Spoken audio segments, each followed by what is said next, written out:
My 9-year-old daughter stared at me and said, "Sorry, Mommy." I promised him I wouldn't tell you where we go. I instantly knew something was off. My daughter had never lied to me, but now she was covering for her bus driver, a literal adult man who was practically a stranger. It didn't sit well with me, and it wasn't the only thing. I watched the bus take a sharp left onto a different street that morning instead of the usual right turn, and for 3 days straight, the bus took that route, even in the afternoon during drop-off. At first I thought it was in my head. My child never brought it up, but when I asked my neighbors and other parents, they had no clue about the route change either. My son cried when I pushed for answers, one of the parents told me. That's when I decided to follow the bus myself the next morning. I made sure to stay 3 cars behind. Nothing else was unusual until the bus turned to a street in the opposite direction of the school. This route wasn't just any route. It was the same road where the city recovered 4 kidnapped children, just 3 months earlier. And the suspect? Still at large. I grew even more nervous watching the bus stop at the apartment complex next door covered with graffiti and broken windows. Then, a little kid ran out from behind a dumpster and quickly jumped on the bus like he'd been hiding there. I sent a picture of the bus in the area to the other parents, and my phone instantly blew up with panicked messages, begging me to make sure the bus got to school safely. It did. Unfortunately, it backfired. One of the parents contacted the principal, and suddenly all the kids on the bus became even more secretive. Conversations stopped when adults walked by, and my daughter kept deleting messages she had with her friends like she was worried I'd find something. But I was too worried not to know. "Young lady, you better tell me what's going on. Is the driver doing something bad to you or any of the kids?" I demanded. "Mommy, no, never. He's a nice man," she said, her voice shaking as she fought back tears. I nodded and pulled her into a hug. "But honey, if you don't tell me what's going on, the nice man will get in trouble," I said softly. She looked at me with a worried expression, then nodded, finally telling me the truth. "My friend Isaac from PE said a scary man followed him to school and followed him home. I said take the bus like me, but he said there's no bus. So I told my bus driver to help Isaac," she explained. "I'm sorry, Mommy. The older kids said not to tell the teachers or parents or the bus driver will be in trouble. But Mommy, he's a nice man." I stood there speechless. It was shocking. So much so that I had to confront the bus driver at school alongside other parents to see if it was true. The driver, George, looked tired but not surprised.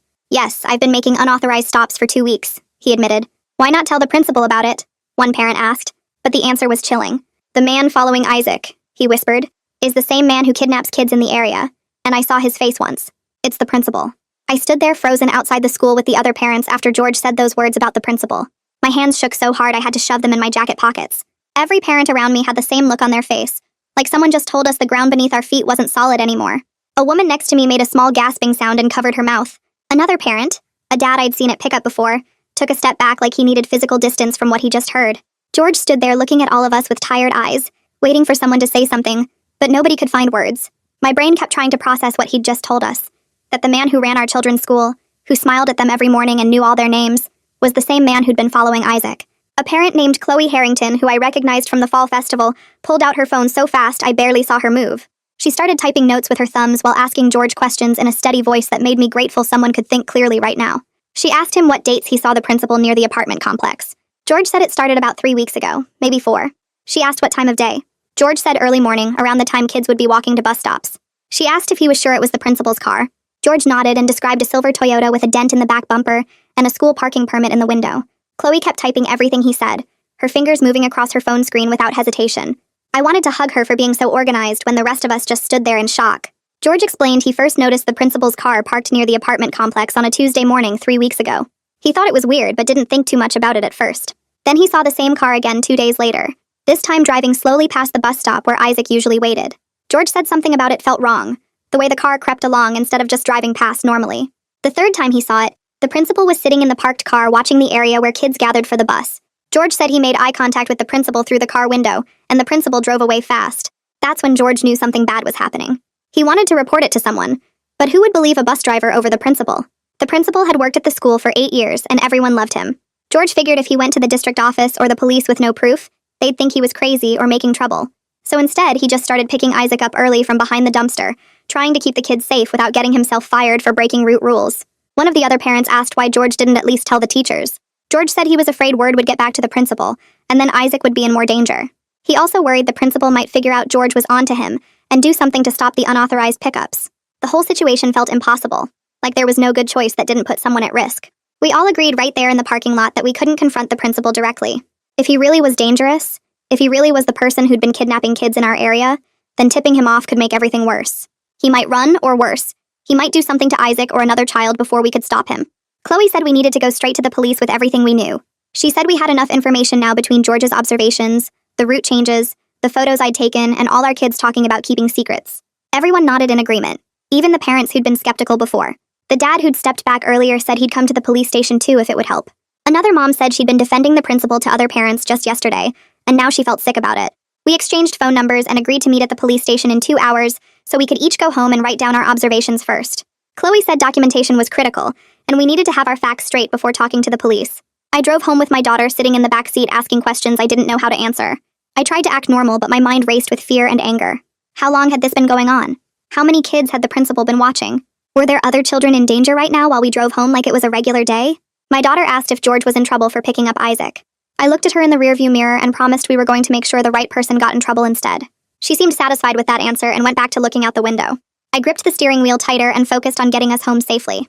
That afternoon, I sat at my kitchen table with a notebook and pen, trying to write down everything in the right order. I started with the first day I noticed the route change, wrote down the date and time as close as I could remember. Then I described following the bus, the turn onto the wrong street, arriving at the apartment complex with the graffiti and broken windows. I wrote about seeing Isaac run out from behind the dumpster and jump on the bus. I documented every conversation with other parents, every weird thing my daughter had said, every time the kids got quiet when adults came near. I took screenshots of every text message I'd sent to the parent group, every photo of the bus in that neighborhood. My phone had timestamps on everything which felt important. I wrote down George's confession word for word as best as I could remember. I noted that he said he saw the principal's face, that he specifically identified the principal as the man following Isaac. My hand cramped from writing so much, but I kept going because every detail might matter. Chloe called me that evening while I was making dinner. She said she'd created a shared document where all the parents could add their observations and concerns. She used to work in project management before having kids, and she knew how to organize information so it made sense. She'd already set up sections for timeline, witness statements, evidence, and questions for the police. She sent me the link and I added my notes right away. I could see other parents were already adding their information too. One parent wrote about her son crying when she asked about the bus route. Another parent noted that his daughter had been deleting text messages for the past week. Someone else documented that their child had nightmares about bad men for the first time ever.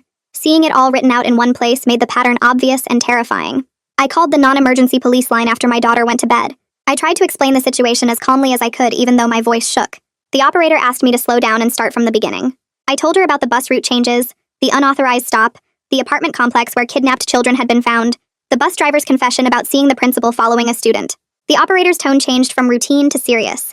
She said she was noting everything I said, and a detective would contact me within 24 hours. 24 hours felt like forever when a child predator might be walking the school halls tomorrow morning. I asked if there was any way to make it faster. She said she understood my concern, but this was the standard process, and the detective would call as soon as possible. I thanked her and hung up, feeling frustrated that bureaucracy moved so slowly when kids were in danger. That night, I barely slept. I checked my phone constantly, even though I knew the detective wouldn't call until morning at the earliest. Every sound outside made me jump. I kept thinking about Isaac hiding behind a dumpster, scared of a man in a suit who knew his name. I thought about my daughter and all her friends keeping this terrifying secret because they were trying to protect George. I thought about the principal walking around school tomorrow, smiling at children and nobody except us knowing what he really was. Around 3 a.m, I got up and made tea because lying in bed wasn't working. I sat at the kitchen table in the dark and went through the shared document again, reading every parent's observations. The next morning, I installed a dash cam in my car that I'd ordered with overnight shipping. The package arrived at 6 a.m. and I had it mounted and running by 7. If I was going to keep following the bus or driving my daughter to the school myself, I wanted everything recorded. I needed video evidence in case we saw the principal near the school or near Isaac's neighborhood. I needed proof that would hold up if this went to court. I tested the camera to make sure it was working properly, adjusting the angle so it captured the road ahead and the sides. The camera had a timestamp feature that would mark every second of footage with the date and time. I felt slightly better knowing I had this tool now, like I was doing something concrete to protect the kids instead of just worrying. At 9 the next morning, I sat at my kitchen table drinking coffee when my phone buzzed with an email from the school district. The subject line read, "Transportation route updates," and I opened it immediately. The email talked about temporary routing adjustments for operational efficiency and mentioned ongoing reviews of transportation protocols. I read it 3 times looking for any mention of safety concerns or unauthorized stops or the actual reason George changed his route. Nothing. Just corporate language that made it sound like they were optimizing fuel costs or something equally boring. My hands shook as I set down my coffee cup because they were clearly trying to cover up what was really happening. They knew parents were asking questions, and instead of being honest, they sent out this garbage email that said absolutely nothing. I forwarded it to Chloe with a message asking if she got the same thing. She responded within seconds saying yes, and that she was documenting everything the district sent us. An hour later, my phone rang with a number I didn't recognize. I answered it cautiously and heard a woman introduce herself as Detective Valentina from the police department. She said she received my report from the non-emergency line and wanted to discuss the situation in detail. I felt a wave of relief wash over me because finally someone official was paying attention. She asked me to start from the beginning and explain everything I noticed about the bus route changes. I told her about the sharp left turn instead of the usual right, following the bus myself, seeing Isaac run out from behind the dumpster at the apartment complex. She asked specific questions about dates and times and whether I had any photos or videos. I told her about the screenshots I took and the dash cam I just installed. She asked good questions about how many other parents noticed the changes, and whether any of the children had mentioned anything unusual. I explained how the kids got more secretive after one parent contacted the principal, and how my daughter finally told me about Isaac being followed. Detective Valentina listened carefully and took notes, and I could tell from her tone that she was taking this seriously. She asked if I knew Isaac's last name or where he lived, and I realized I didn't have that information. She said that was okay, and she would work on identifying him through the school records. Before we hung up, she gave me her direct number and told me to call immediately if I noticed anything else suspicious. I thanked her probably 5 times because having a detective actually investigate made me feel less crazy for being so worried about all this. Right after I hung up with Detective Valentina, my phone dinged with an email from Chloe. She had created a shared document with statements from 5 other parents about the route changes and their children's unusual behavior. I opened it and read through each statement carefully. One parent wrote that her son cried when she asked about the bus and refused to talk about it for 2 days. Another parent noted that his daughter had been deleting text messages for the past week, which was completely unlike her. Someone else documented that their child mentioned kids on the bus had a secret, but wouldn't say what it was. Seeing all the observations written out in one organized document made the pattern impossible to ignore. Chloe had already emailed everything to Detective Valentina and copied me on it. I was amazed at how quickly she pulled this together and how professional it looked. She must have stayed up late getting statements from everyone and organizing them by date. I sent her a text thanking her for doing this, and she replied that we needed to protect these kids no matter what it took. That evening after dinner, I sat down with my daughter at the kitchen table. I told her we needed to talk about some new rules regarding phone messages and secrets. She looked nervous but nodded and put down her tablet to listen. I explained that some secrets are okay, like surprise birthday parties or Christmas presents. But secrets about safety are different, and those kinds of secrets should always be shared with parents even if it might get someone in trouble. I asked her if she understood the difference, and she thought about it for a minute before nodding seriously. She asked if George was going to be okay, and I promised her we were doing everything we could to make sure the right person got in trouble, not him. She seemed satisfied with that answer and gave me a hug before going to her room to do homework. I felt better knowing we had clear rules now about what she should tell me. The next morning, I followed the bus again with my new dash cam recording everything. I stayed back further than before because I didn't want anyone to notice me tailing them. The bus took its usual route toward the apartment complex, and I watched carefully for anything unusual. About 3 blocks from the school, I noticed a dark blue sedan following behind the bus at a distance. My heart started pounding as I grabbed my phone to take screenshots of the dashcam footage. The sedan stayed behind the bus for 3 consecutive blocks, keeping the same distance the whole time. I managed to capture several clear frames showing the car, and in one of them I could see a partial license plate. My hands were shaking so badly I almost dropped my phone, but I got the screenshot saved. I pulled over as soon as the bus turned into the school lot because I didn't want to get too close. I immediately called Detective Valentina and told her about the sedan. She asked me to send her the dashcam files right away, along with the screenshots showing the partial plate. I emailed everything to her within minutes, and she called me back to confirm she received it. She asked me to note the exact time and location where I spotted the sedan, and said this was helpful evidence. I felt a surge of hope that we were actually building a real case with concrete proof instead of just suspicions and worry. Detective Valentina said she would follow up on the partial plate number and see what she could find out. That evening, Chloe texted me saying Detective Valentina had arranged to meet George at a coffee shop away from the school. I wasn't invited to the meeting, but Chloe said she would keep me updated since she was closer to George through the parent network. She texted me updates throughout the evening saying George was providing detailed information about every time he saw the principal near Isaac's area. He was giving Detective Valentina specific dates and times and descriptions of the principal's car and behavior. Chloe said George seemed tired, but determined to tell everything he knew. About halfway through the meeting, someone else showed up that George had called. Edward Steele introduced himself as George's union representative, and he looked concerned about the whole situation. Chloe texted me that Edward was warning George about the consequences of making unauthorized stops, and how he could lose his job over this. But George told Edward he would rather lose his job than let a kid get kidnapped, and that he stood by his decision to protect Isaac. Chloe added that she wished she could hug George for saying that, because it took real courage to risk his career for a child's safety. I texted back agreeing and saying George was a hero even if the district didn't see it that way. Later that night, Detective Valentina contacted Imogen Ward, who turned out to be Isaac's grandmother and his primary caregiver. Chloe forwarded me the update saying Imogen had agreed to an official police interview. Detective Valentina told Chloe that Isaac had actually mentioned being followed to his grandmother multiple times, but Imogen thought he was making up stories for attention. She felt terrible now realizing he had been telling the truth about a real danger. Detective Valentina was arranging to interview both Imogen and Isaac properly to document everything. The next day, a CPS social worker named Mariah Knowles reached out to Imogen to schedule something called a forensic interview with Isaac. Chloe explained to me that these interviews are special and different from regular conversations. They get recorded and are conducted by specialists who are trained to talk with children about scary situations without leading them or causing more trauma. The questions are very careful and specific, and everything gets documented properly, so it can be used as evidence if needed. Mariah was scheduling the interview for later in the week at a child advocacy center that was set up specifically for these kinds of cases. I felt relieved knowing that professionals were handling this the right way, and that Isaac would be able to tell his story in a safe environment designed for children. That evening, I checked my email before bed and found a message from someone named Cyrus Nolan, with the subject line District Compliance Review. I opened it and felt my stomach drop as I read the formal language warning about unsubstantiated rumors circulating among parents. The email said spreading false information about district employees could result in legal action for defamation and damage to professional reputations. It asked us to stop sharing information immediately and allow proper procedures to unfold without interference. The tone made me angry because it felt like a threat designed to scare us into silence instead of protecting the children. I forwarded the email to Chloe and several other parents from our group, and my phone started ringing within minutes. Chloe called first and said she was setting up a meeting with Cyrus at the district office for the next morning. She told me to bring every piece of evidence I had collected, including the dashcam footage, screenshots, and written timeline. I spent an hour that night organizing everything into a folder on my laptop and printing backup copies, because I wanted to be ready for whatever Cyrus threw at us. The next morning, 6 of us parents showed up at the district office carrying folders and looking determined. Chloe had arranged the meeting for 9 a.m., and we sat in a conference room with uncomfortable chairs and fluorescent lights that buzzed overhead.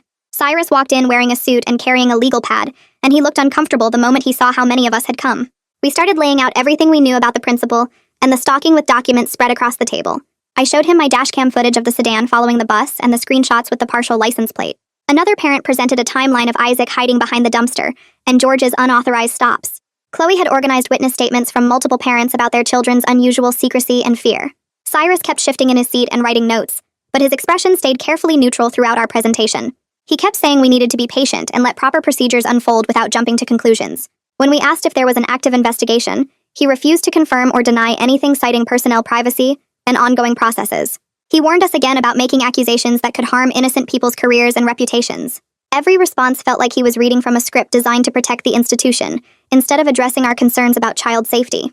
I asked him directly if he understood that children were in danger, and he gave me a practiced answer about the district, taking all safety matters seriously. The whole meeting felt pointless because Cyrus clearly had orders to contain the situation rather than help us.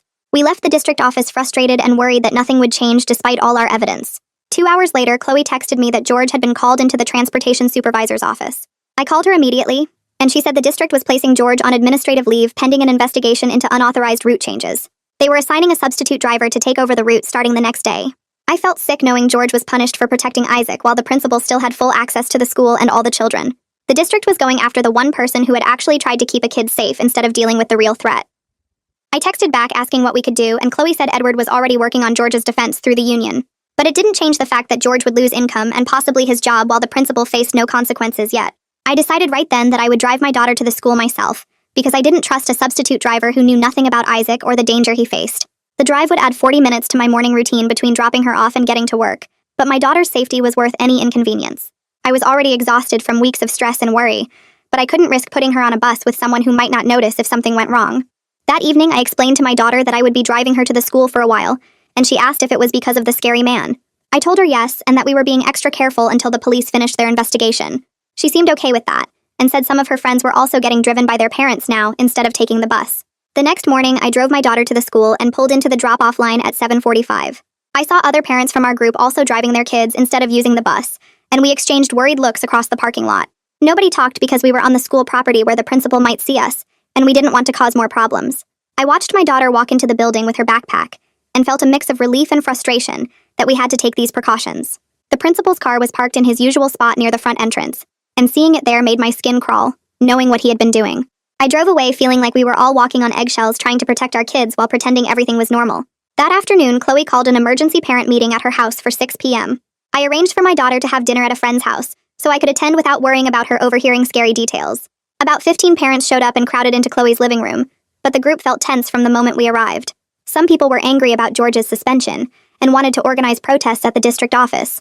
Others seemed uncertain about whether we were doing the right thing or just causing unnecessary drama. One parent said maybe we should back off and let the police handle everything without parent interference. The meeting got heated fast when a parent I didn't know well stood up and defended the principal as a dedicated educator who would never hurt children. She said we were ruining an innocent man's career based on speculation and paranoia. Another parent immediately argued back that predators count on exactly that kind of trust and disbelief to get away with their crimes. The room divided into 2 camps, with some people nodding in agreement with the defense, and others getting angry at the suggestion we should ignore the warning signs. Voices got louder and people talked over each other trying to make their points. Chloe tried to moderate, but the group was too worked up to listen. Someone accused us of being helicopter parents who saw danger everywhere, and another person fired back asking if they would rather wait until a child got kidnapped to take action. I left the meeting early feeling isolated and unsure if we were doing the right thing. The drive home felt long, and I kept replaying the arguments in my head, wondering if we really were overreacting. But then I remembered Isaac hiding behind that dumpster waiting for the bus and my daughter's scared face when she finally told me the truth about what was happening. I remembered George risking his job to protect a child, and the principal's car following the bus route. Those memories reminded me why we had to keep pushing forward even when other parents doubted us. We weren't trying to ruin anyone's career or cause drama. We were trying to protect children from a real threat that the district seemed more interested in covering up than addressing. The next day, Chloe texted me that Detective Valentina had set up surveillance along the bus route and near Isaac's apartment complex. She couldn't tell us specific details about the surveillance operation, but she confirmed they were taking the investigation seriously and actively gathering evidence. Knowing the police were watching made me feel slightly better, but I also knew surveillance took time, and we still had no guarantee anything would come of it. I kept driving my daughter to the school and watching for any signs of the principal near our neighborhood or the bus stops. 3 days went by with me checking my phone every hour and watching for any sign the principal might be near our neighborhood. On Thursday afternoon, I pulled into the school pickup line at 2:45 and parked 3 cars back from the entrance. Parents stood in clusters near the sidewalk waiting for dismissal, some checking phones while others chatted about weekend plans. Then I saw him walk out the front doors in his usual suit and tie, carrying his briefcase like any normal day at work. He stopped near the flagpole and smiled at a group of kindergartners walking past with their teacher. One little girl waved at him and he waved back, his face friendly and warm like a grandfather greeting his grandkids. My stomach twisted watching him act so normal and kind when I knew what he'd been doing to Isaac. He called out something cheerful to a parent walking by, and they laughed together about something I couldn't hear. The whole scene looked so ordinary and safe that for a second I wondered if we'd made a terrible mistake accusing him. But then I remembered Isaac hiding behind that dumpster and the dark blue sedan following the bus route, and I felt sick knowing this man was still around children every single day. The dismissal bell rang and kids started flooding out of the building. I watched the principal high-five a boy running past and ruffle another kid's hair in a friendly way. Every gesture looked caring and appropriate, which somehow made it worse because predators are supposed to look scary and obvious, not like beloved school leaders everyone trusts. My daughter came out with her backpack and I waved her over to the car, keeping my eyes on the principal the whole time. He never looked in my direction, but I felt exposed standing there in the parking lot where he could easily see me. I buckled my daughter into her seat and drove away faster than necessary, my hands gripping the steering wheel too tight. That night around 9:30, my phone buzzed with a text from an unknown number. The message said I should back off and stop causing trouble for good people who were just trying to do their jobs. My heart started pounding as I read it again, the threatening tone clear even though the actual words sounded almost polite. I grabbed my phone and took 3 screenshots of the message, making sure the timestamp and phone number showed clearly in each one.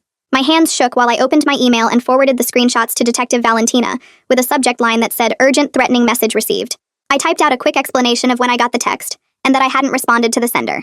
The whole thing took maybe 2 minutes but felt like forever, because I kept looking at my doors and windows wondering if someone was watching my house right now. I turned on the porch light and checked that all the locks were secure, then went upstairs to make sure my daughter was asleep safely in her room. She was breathing peacefully with her stuffed bear tucked under one arm, completely unaware that someone had just tried to scare her mother into silence. I sat on the edge of her bed for a minute just watching her sleep and feeling angry that we were in this situation at all. Back downstairs, I made myself tea that I didn't really want, just needing something to do with my hands while I waited to see if Detective Valentina would respond tonight, or wait until morning. My phone rang at 8:15 the next morning while I was making breakfast. Detective Valentina's name showed on the screen and I answered immediately, my voice probably sounding more anxious than I meant it to. She told me she'd seen my email first thing this morning and wanted to give me some guidance about the threatening text. Her voice stayed calm and professional while she explained I should save any future messages, but never respond to them no matter how tempting it might be to defend myself. She said responding would only encourage more contact, and could make things worse. Then she asked if I'd checked my social media privacy settings recently, which I hadn't really thought about. She walked me through changing my settings to friends only on everything, and removing any posts that showed my address or regular locations like my gym or my daughter's school. She also told me to be careful about checking in places online or posting photos that might show where I was in real time. The whole conversation made me realize how much information I'd been sharing publicly without thinking about who might be watching. Detective Valentina said she'd try to trace the phone number from the text, but warned me it was probably a burner phone that wouldn't lead anywhere useful. Before hanging up, she reminded me to trust my instincts and call 911 immediately if I ever felt unsafe or saw anything suspicious around my house. I thanked her and ended the call, then spent the next hour going through every social media account I had and locking everything down. 2 days later, Detective Valentina called again with an update that actually sounded positive for once. The school's security office had finally provided footage from cameras near the apartment complex where Isaac had been hiding. The footage showed Isaac crouching behind the dumpster at 7:42 a.m., waiting for the bus to arrive, which proved he'd been deliberately staging there just like George said. The video caught Isaac checking around the corner nervously before running out to board the bus when it stopped. Detective Valentina said this confirmed George's entire story about the unauthorized pickup, and showed Isaac was genuinely afraid of something, The footage also captured part of the parking lot where a dark blue sedan had been parked on 2 different mornings, though the angle wasn't good enough to see the driver clearly. She said this evidence backed up everything George had reported and proved Isaac wasn't just making up stories about being followed. I felt relieved hearing that George's account was validated with actual proof, instead of just witness statements that people could dismiss. Detective Valentina thanked me again for the dashcam footage I'd provided because it helped establish a pattern when combined with the school's security video. The next morning, Detective Valentina called me with news that made my stomach drop. She'd been analyzing my dashcam footage more carefully and ran the partial plate number through the system. The dark blue sedan matched a vehicle from the school district's pool car system that employees could check out for work purposes. She'd requested the sign-out logs and discovered the principal had checked out that specific car on multiple mornings that lined up exactly with the dates George reported seeing the stalking behavior. My hands went cold hearing this because it meant we had actual documented proof connecting the principal to the incidents. Detective Valentina's voice stayed measured and professional, but I could hear the significance in her tone when she explained this was the kind of concrete evidence that moved an investigation forward. She said the pool car records showed the principal signing out the vehicle at 6:30 a.m. on those mornings, which gave him plenty of time to be near the apartment complex before school started. The mileage logs also showed distances that matched driving from the school to Isaac's neighborhood and back. I asked what happened next, and she said she needed to request complete records from the district going back several months to establish a full pattern. She warned me this might take a few days because the district would probably push back on providing detailed information about an administrator. Detective Valentina called me 3 days later sounding frustrated in a way I hadn't heard from her before. She'd formally requested complete pool car records from the district going back 6 months, which should have been a simple data pull from their electronic system. Instead, the district's legal office responded claiming their logging system had experienced technical issues over the past few months, and some data was incomplete or missing. Detective Valentina said this was a remarkably convenient excuse given the timing of her request. The district provided partial records, but claimed the electronic logs for several key dates had been corrupted or hadn't saved properly. She told me this kind of response made everyone involved more suspicious about whether someone at the district level was trying to protect the principal or cover up evidence. I asked if they could get the records through a court order, and she said they were already working on a subpoena, but that would take additional time and legal process. She sounded tired when she explained that institutional resistance like this was common in cases involving prominent community members. The district was probably more worried about liability and bad publicity than about finding the truth. I hung up feeling angry that bureaucracy and politics were slowing down an investigation into someone who might be targeting children. The following Tuesday, Detective Valentina told me that Mariah had completed the forensic interview with Isaac. The interview happened at a special facility designed to be comfortable for children, with trained specialists who knew how to ask questions without leading kids or traumatizing them further. Isaac described being followed by a man wearing a suit who smiled at him in a way that felt wrong and scary. He said the man knew his name, which terrified him because strangers aren't supposed to know your name unless they've been watching you. Isaac told Mariah the man had asked him questions about his family and where he lived, trying to sound friendly but making Isaac feel more afraid. That's when Isaac started hiding behind the dumpster every morning and waiting for George's bus instead of walking to the school like he used to. The interview was recorded and would be used as evidence if the case went to court. Detective Valentina said Isaac did really well answering questions, and his account stayed consistent throughout the interview, which was important for establishing credibility. She thanked me again for pushing this investigation forward, because without the parent group's documentation and George's testimony, Isaac's reports might have been dismissed as childhood imagination. Detective Valentina contacted the principal's office the next day, requesting a voluntary interview to ask about his whereabouts on specific dates. The principal showed up to the police station 2 days later with a lawyer sitting next to him the entire time. Detective Valentina asked him directly about being near the apartment complex on the mornings in question, and he denied ever following any student or being in that area. His lawyer jumped in frequently to clarify questions or advise the principal not to answer certain things. The principal claimed he couldn't remember exactly where he was on those specific dates since it was weeks ago, but insisted he would never do anything inappropriate involving students. He suggested maybe someone had seen a car similar to his, or misidentified him from a distance. When Detective Valentina asked about the pool car sign-out records, his lawyer said those records were incomplete and unreliable as everyone at the district knew. The interview lasted about 40 minutes, and ended with the principal maintaining his innocence, while his lawyer warned against harassment of a respected educator. Detective Valentina told me later the interview went exactly as she expected, with the principal denying everything and hiding behind his lawyer. She said this was normal procedure and they hadn't really expected him to confess, but they needed his official statement on record for when they built the full case. 2 days later, I walked into the school at 1:30 to sign my daughter out early for a dentist appointment. The hallway smelled like floor cleaner and lunch leftovers, with kids' artwork covering the walls in bright colors. I headed toward the main office and turned the corner near the library when I almost ran straight into the principal. He stopped right in front of me, blocking the hallway, and my heart jumped into my throat seeing him up close. He smiled in that same friendly way I'd seen him use with kids in the parking lot, but something about it felt wrong when directed at me. He said he'd heard there were rumors going around about staff members, and wanted me to know that rumors can destroy careers and reputations. His voice stayed casual and conversational like we were just chatting about the weather, but his eyes locked onto mine with an intensity that made my skin crawl. He mentioned how important it was for the school community to trust each other and not let gossip tear apart the relationships that made the school work. The whole time he talked, he stood just slightly too close. Not enough that I could call him out for it, but enough that I felt trapped in the hallway. I mumbled something about needing to get to the office and stepped around him, my legs feeling shaky as I walked away. He called after me to have a nice day in that same friendly tone, and I didn't look back. I sat in my car after picking up my daughter and called Detective Valentina immediately. My hands were still shaking while I described the hallway encounter and repeated everything the principal had said as exactly as I could remember. Detective Valentina listened carefully and asked specific questions about his exact words and body language. When I finished, she said the encounter wasn't technically threatening since he hadn't made any direct threats or done anything physical, but she advised me to avoid being alone with the principal anywhere and to document any future interactions in writing as soon as they happened. She said his behavior was clearly meant to intimidate me, even if his actual words sounded innocent. She told me to always bring another parent or staff member with me if I needed to go into the school and to call her right away if he approached me again. I wrote down everything about the hallway encounter in my phone's notes app with the date and time while sitting in the dentist's parking lot, my daughter asking why I looked so upset. I told her everything was fine and we went inside for her appointment, but I kept replaying the principal's smile and his intense eye contact for the rest of the afternoon. That evening, I opened the parent online forum to check for any updates about the investigation.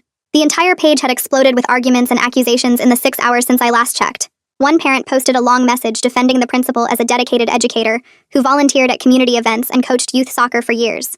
Another parent responded that predators often build good reputations to hide their crimes and gain access to children.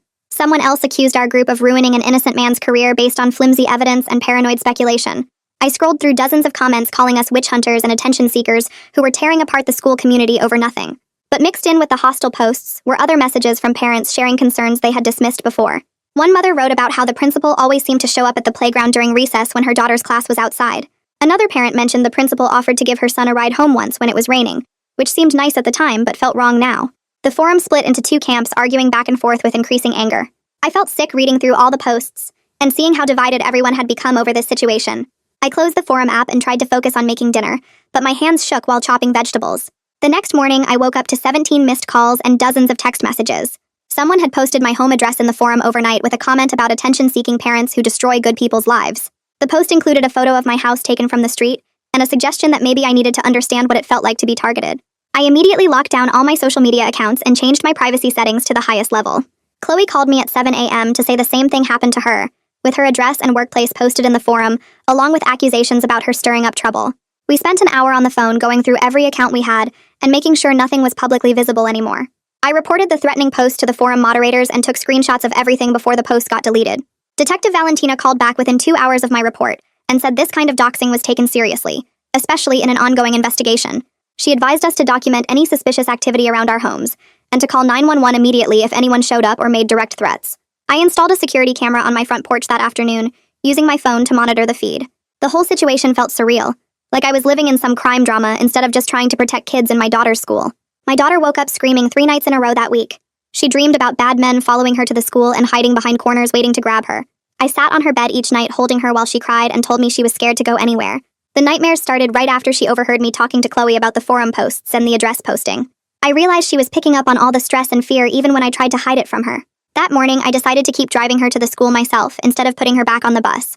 The drive added 40 minutes to my morning routine and another 40 in the afternoon, and I was already exhausted from missing work and dealing with everything. But watching my daughter's face relax when I told her I would drive her every day made the inconvenience worth it. Her sense of safety mattered more than my schedule or what other parents thought about my choices.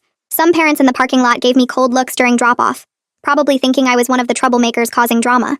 I ignored them and focused on walking my daughter to her classroom door and making sure she felt secure. The police increased their patrol presence near the school, and bus stops starting that week. I saw marked patrol cars driving slowly past the school during morning drop-off and afternoon pickup. Officers walked through the parking lot and stood near the bus loading area watching everything. The dark blue sedan that had been following the bus route stopped appearing in the area completely. I felt a wave of relief the first few days when I didn't see it during my drives around the neighborhood. But the relief mixed with frustration because I knew the principal was just being more careful now that police were watching. He hadn't stopped being dangerous. He just stopped being visible. Detective Valentina confirmed the increased patrols were intentional to both protect the children and potentially catch the principal if he tried anything. She said predators often can't help themselves and might make a mistake if they felt confident enough. The patrols continued for 2 weeks and became a normal part of the school routine, which felt both comforting and disturbing at the same time. Chloe called me on a Thursday afternoon sounding excited and worried at once. A parent from a different elementary school across town had contacted her through a mutual friend. The parent said her son mentioned a man in a suit trying to talk to him near the park last week. The man asked the boy his name and what school he went to. then commented on his backpack and asked if he walked home alone. The boy felt scared and ran to find his mom, and when he described the man, she thought it sounded like someone official from the school district. Chloe sent me a photo the parent had taken of the park area and asked if I recognized the location. I didn't know that neighborhood well, but the description of the man matched the principal exactly. Chloe forwarded everything to Detective Valentina immediately along with the other parent's contact information. Detective Valentina called the parent that same day to get a formal statement and add this incident to the growing pattern of evidence. She told Chloe this was exactly the kind of information they needed because it showed the principal's behavior wasn't limited to one school or one child.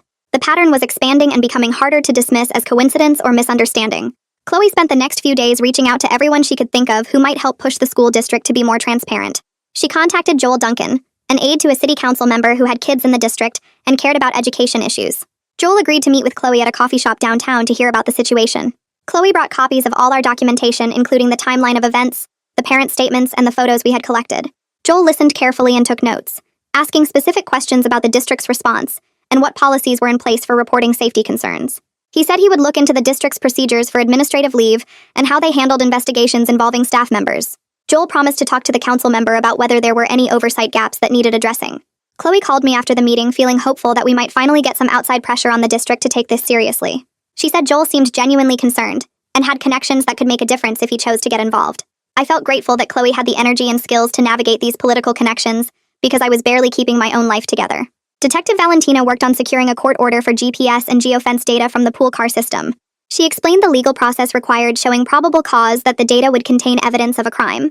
She submitted detailed affidavits including George's testimony, Isaac's statements, my dashcam footage, and the new report from the other school's parent.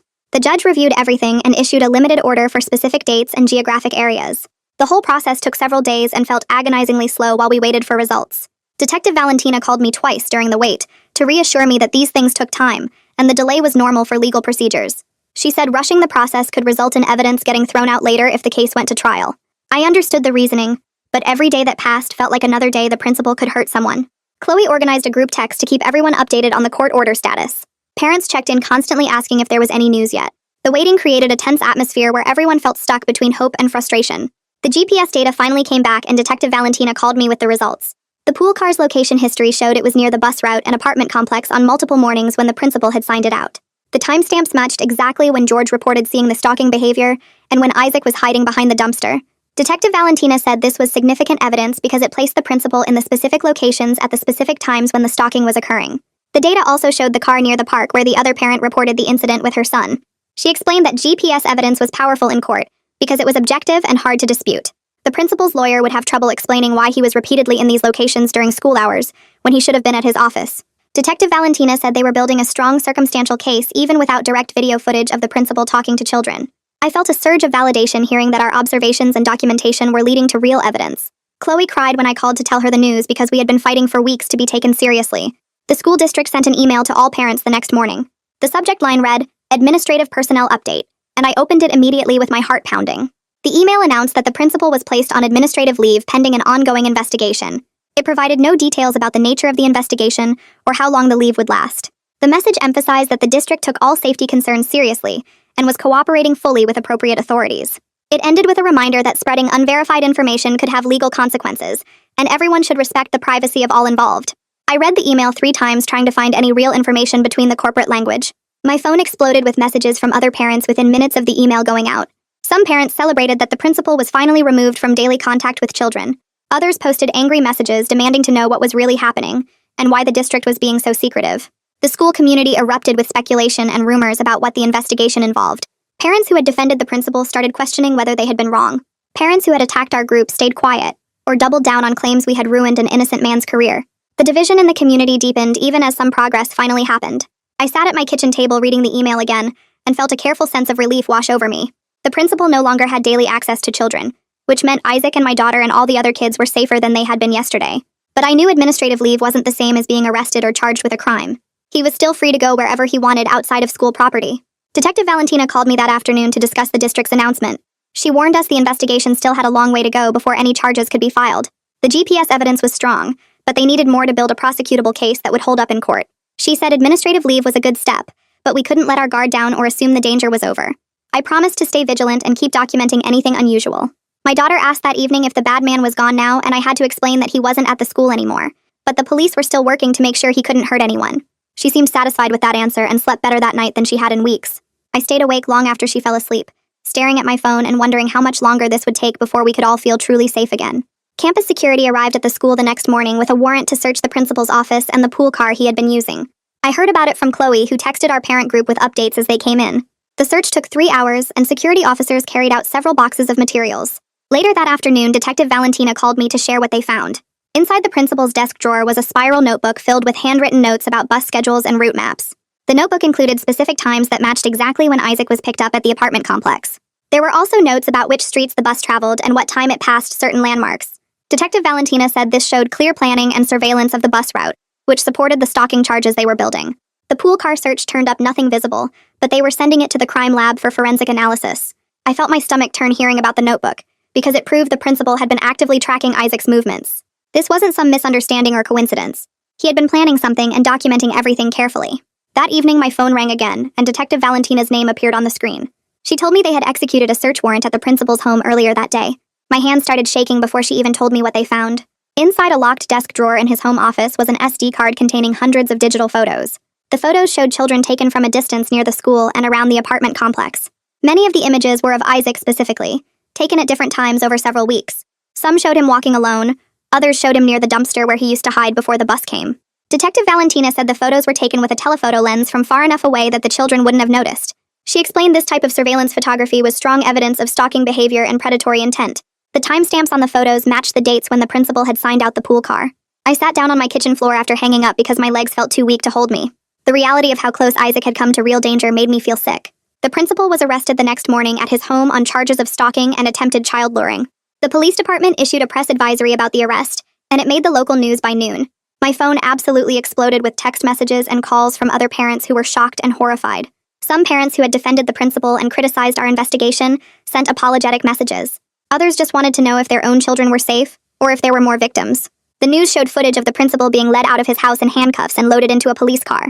His face looked blank and emotionless, which somehow made it even more disturbing. The news report mentioned the investigation was ongoing, and asked anyone with information to contact the police department. Our school was specifically named in the coverage, which meant everyone in town now knew what had happened. Parents from other schools started calling the district office demanding to know if their principals had been vetted properly. The whole situation exploded into a community crisis that went way beyond just our school. I sat on the couch that evening with my daughter and turned on the local news. She needed to understand what was happening in age-appropriate terms before she heard it from other kids at the school.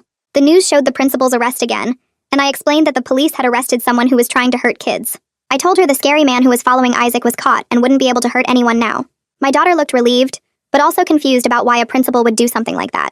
I tried to explain that sometimes people who seem nice and safe can actually be dangerous, which is why we have rules about stranger danger and telling adults when something feels wrong.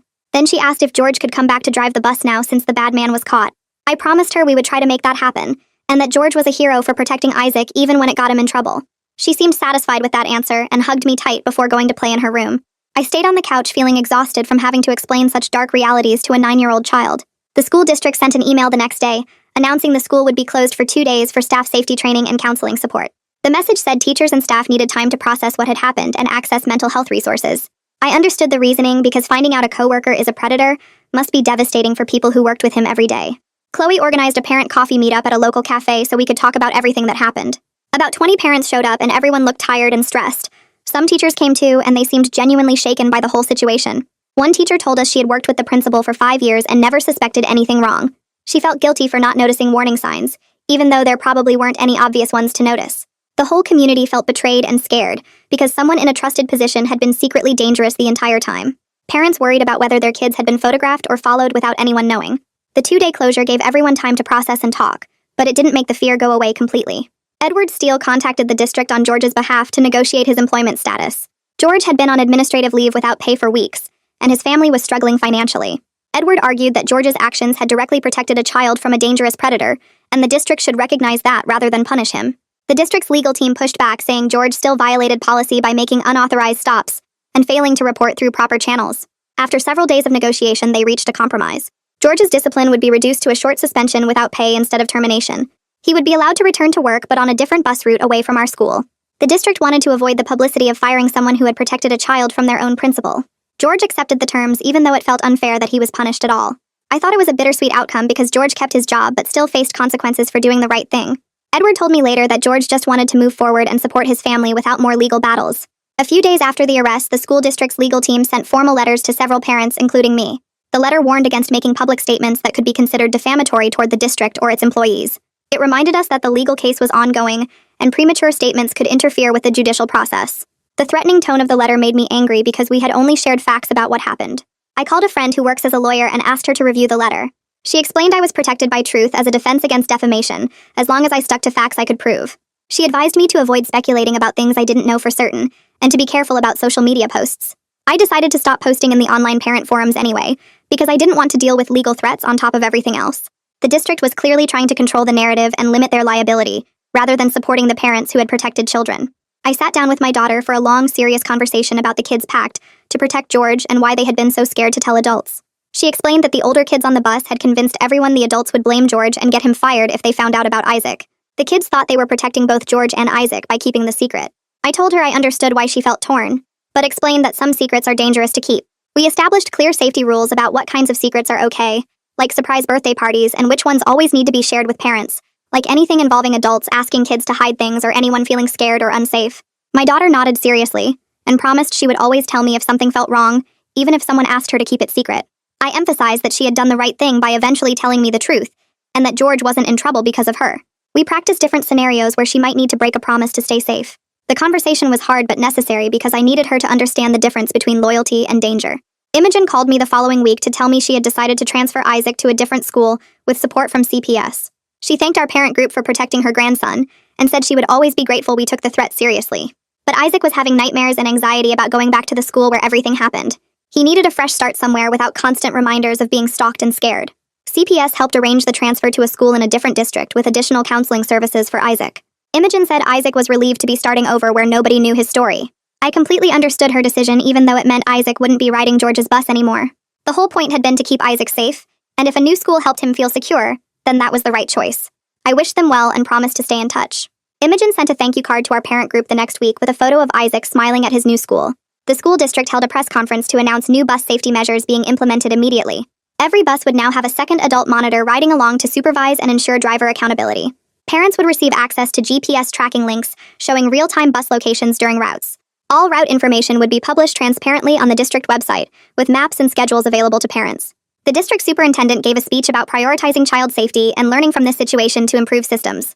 I watched the press conference online and felt glad these changes were happening, but also frustrated they hadn't existed before. These measures seemed obvious and should have been standard policy all along. Chloe posted in our parent group that we should celebrate this progress while staying vigilant about implementation. Several parents volunteered to serve on a new safety advisory committee the district was forming. The changes felt like a small victory after weeks of fighting to be heard and taken seriously about our children's safety. A few days later, Detective Valentina called with news I wasn't ready to hear. She explained the prosecutor's office had concerns about proving attempted luring beyond reasonable doubt in court. The evidence showed stalking behavior clearly, but proving intent to actually take Isaac was harder than I thought. The photos and GPS data proved the principal followed Isaac, but his lawyer would argue he was just checking on a student's welfare or investigating truancy. Detective Valentina said we might end up with a plea deal to lesser charges like stalking or harassment instead of attempted kidnapping. I felt frustrated because I knew what the principal was doing, but the legal system needed more proof than my gut feeling. She reminded me that stalking charges still meant serious consequences and would keep him away from children, which was the main goal. I thanked her for being honest about the reality, instead of giving me false hope about a perfect outcome. 3 weeks after the arrest, the principal's arraignment finally happened at the county courthouse. The judge issued no contact orders for all the children involved, including my daughter and Isaac. The principal posted bail the same day, which made my stomach turn, but the conditions were strict. He had to wear a GPS monitor on his ankle, stay at least 500 feet away from any school or park, and check in with a probation officer twice a week.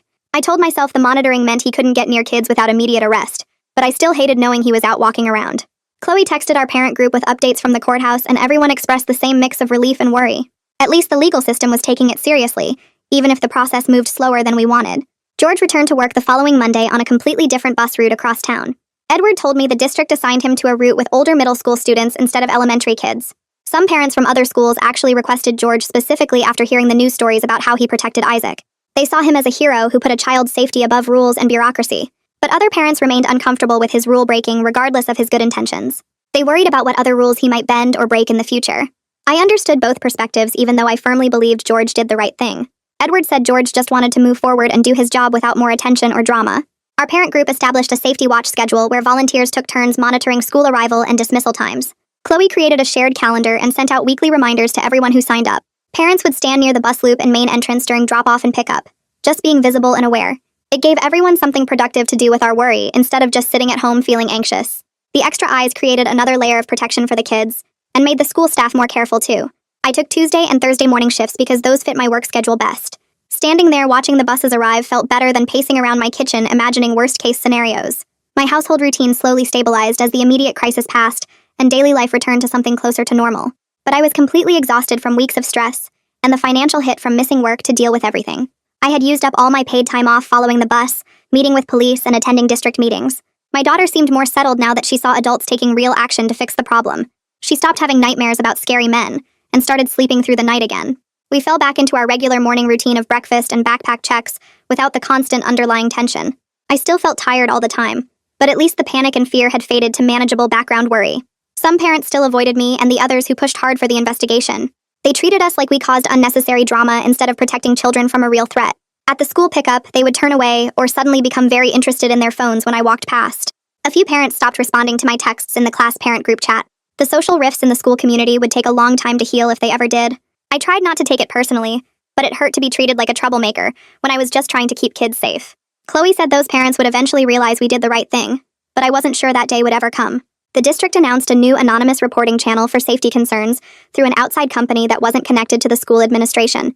They also made it mandatory for all drivers and staff to complete training on recognizing grooming behaviors and predatory patterns. The superintendent sent an email explaining these changes were part of their commitment to child safety and learning from recent events. I felt cautiously optimistic that some good came from this nightmare situation. Maybe future kids would be safer because we spoke up and refused to back down. The changes felt inadequate compared to what we went through, but they were better than nothing. I committed to staying vigilant about my daughter's safety without becoming paranoid or overprotective. I wouldn't turn into a helicopter parent who monitored her every move and never let her out of my sight. I also wouldn't crusade to reform the entire school system or become some kind of child safety activist. But I would absolutely speak up immediately if I ever saw something concerning again. I would trust my instincts instead of talking myself out of worry because I didn't want to cause problems. I would ask questions and demand real answers instead of accepting vague reassurances from authority figures. My daughter deserved a mother who protected her while still letting her grow up and experience the world. This morning, the bus takes its expected route with a safety monitor visible in the back window wearing an orange vest. My daughter boards with confidence, waving goodbye before finding her usual seat. I watch until the bus turns the corner 3 blocks away, feeling a workable sense of peace. We did everything we could to protect the children in our community. The principal faces legal consequences and can't access schools anymore. George kept his job despite breaking rules to help a scared kid. The district made real changes to prevent future problems. My daughter learned important lessons about safety and speaking up when something feels wrong. Nothing about this situation was perfect or easy, but we made it through together. I turn and walk back to my car, ready to face whatever comes next. And that's how it went down for me. Now I'm curious. What's your take on it? Drop your thoughts in the comments. I'll be reading through them. You always spot things I miss.